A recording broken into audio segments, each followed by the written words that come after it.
उनका भजन होता रहता है। और जिनको साधन अवस्था में सिद्धावस्था की तरफ चलना है, उनको अव्यावृत अखंड भजन करने का अभ्यास करना है। भगवत प्रेम को प्राप्त हुए महात्मा को भजन करना नहीं पड़ता, उसकी धड़कन से, उसकी श्वासों से स्वयं नाम चलता है।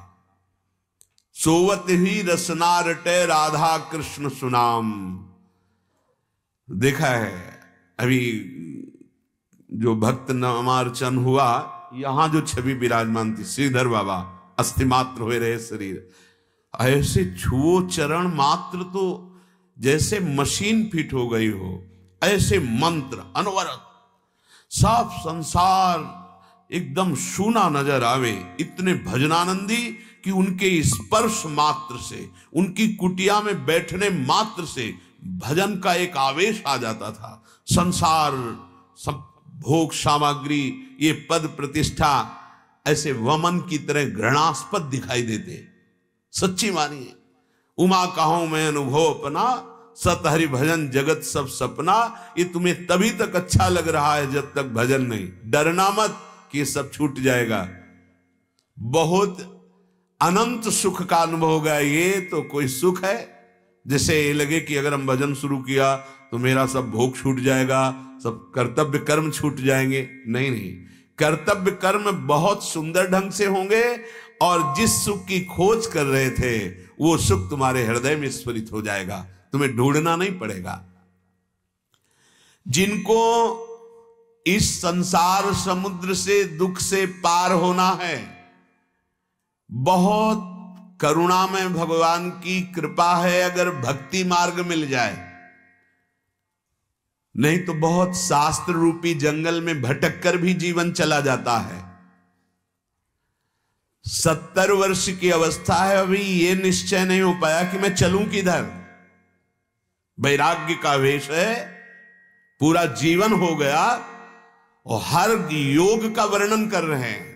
सांख्य योग तो उनसे सुन लो, अष्टांग योग तो उनसे सुन लो, सब योग, लेकिन चौराहे पे खड़े अभी तक ये निर्णय नहीं हो पाया कि चलना क्या है, किधर चलना है।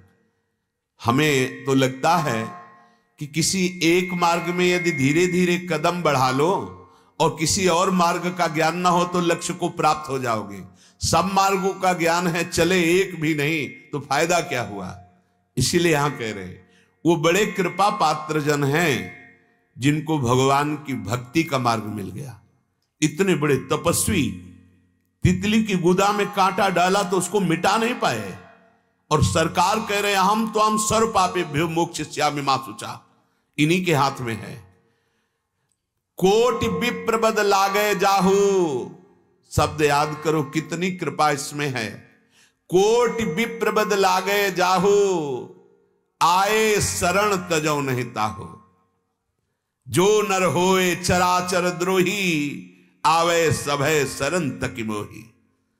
जो सभी आवा सरनाई, रखियो ताहि प्राण की नाई। मान लो बहुत सुलभ सहज कृपा का मार्ग है भक्ति मार्ग।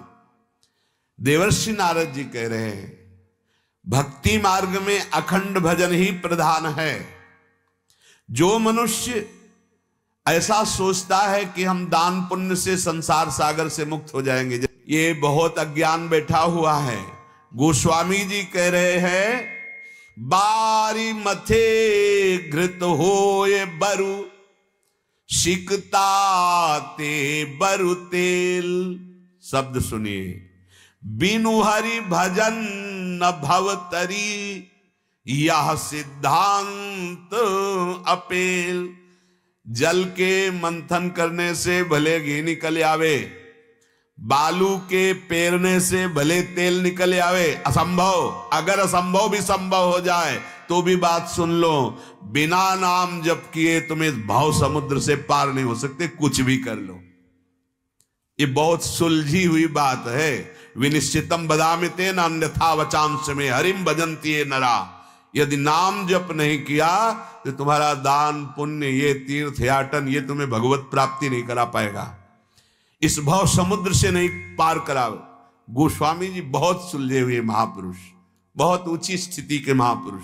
वो कह रहे ब्रह्म ज्ञान बिन नारी नर करे न दूसरी बात, कौड़ी लागी लोभवश करे विप्र गुरु घात। बिना हरि की शरण हुए भजन की बुद्धि शुद्ध ही नहीं होती। कोई बिरला ऐसा होता है जो ब्रह्मबोध होता है, नहीं शास्त्र का ज्ञान तो है, बहुतों को देखा है। तर्क विवाद वार्ता ऐसी कि ओहो स्थिति शून्य पे, कुछ नहीं आता, प्रणव जप रहे, नाम जप रहे, भारी स्थिति को प्राप्त है। बात समझो, गोस्वामी जी कह रहे सब शास्त्रों का एक मत है, यदि तुम्हारा अंतर का चिंतन भगवत तत्व पे नहीं तो बाहरी क्रियाओं से भगवत प्राप्ति होने वाली नहीं। बाहरी क्रियाओं का फल है अंतर्मुख होकर एकश्चरण चित्त अनंत ही से तुम सदैव एकांत में वास करो, अर्थात हृदय में, और अपने चित्त को आराध्य देव में लगाओ। जितना जितना नाम जप होता जाएगा उतना उतना गंदे भोगों से वैराग्य होता जाएगा। उपासक ध्यान से सुन ले, यदि नाम जप नहीं कर रहे हो तो रोते रहोगे, हम नहीं जी सकते, हम नहीं चल सकते। नाम जप करो तो आप क्या औरों को भी घसीट के ले जाओगे। सतरति सतरति सा लोकान तारयति। नाम जप, जैसे जैसे नाम जप बढ़ता है वैसे वैसे विषय त्याग होने लगता है, वैराग्य पुष्ट होता है, भजन का अभ्यास शुद्ध भगवत प्रेम प्रकाशित कर देता है।